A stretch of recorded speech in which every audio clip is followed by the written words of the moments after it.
Businesses are great, but people think they are the key to everything and everything getting better, and they will somehow make people want to RP more. I mean, they will though. Like, I think there's some truth to that for sure. But then there's also the other side where you can just do it, right? I mean, listen, I want to use this example because this guy's a god. Just look at Wyatt.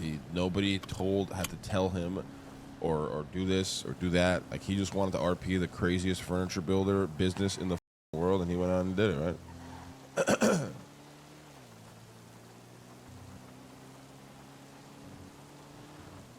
I started with Jack. I mean, yeah, but you gotta give all the credit to Wyatt. Let's keep it a buck. This Jack guy, like, said he built his empire 3 weeks into 4.0 and left. I think nowadays people just struggle nowadays making a business and RP without some sort of whitelist. Yeah. I mean, there's some things coming into the server that I think will help that a little bit.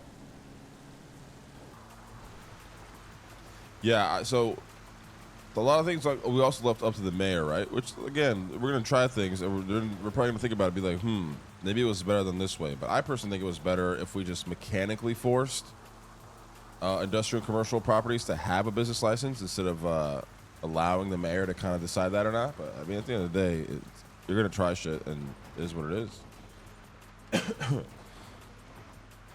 It's not like it's the end of the world. Well, I mean, there's other things, too, like... I think now it's kind of funny. I think it's like now you actually see mechanic shops being mechanic shops, but before we tried the whole, do your mechanic shops wherever you want type shit, and there's a few people that did it, but then everybody else just became mechanics to fix their own cars and skip all the RP. So, if everything fails, you can just hard reach to the server. Yes.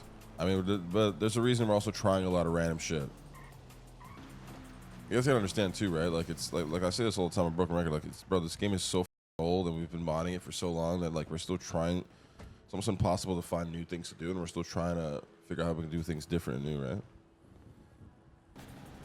That's the one thing I'm not sure if I like. Everyone aims to be self-sufficient. There's barely any trader deals or anything. Yeah, but that's just player mentality, right? Like, the idea was always to force people to trade and interact. But the player, like, it's ultimately, it's like almost like a sandbox, right? It's always gonna be in the hands of the player. There could always be like more support for businesses too, but people could have also just made businesses if they wanted. Like, again, I will use Wyatt as an example. He used the system perfectly. He realized, okay, there's lumber makes furniture. I want to make a business out of this. Let me get a property. Let me build some shit out. It looks like a business. Let me hire people. Yeah, I did see his reaction of it. It was amazing. The casino for Mario was good, but he also scrapped it. Yeah, the casino was a great idea. Well, I would love to see that be a thing. I mean, it just depends on how creative you want to be. I mean, there could always be more support for everything, though. Always, I feel like things can always be improved no matter what. So try to be creative and work with what you got. Loan 2, Marlon will wait 6 months for business license. Yeah, I think he still runs that. I think. I don't know if he does, but I think he does.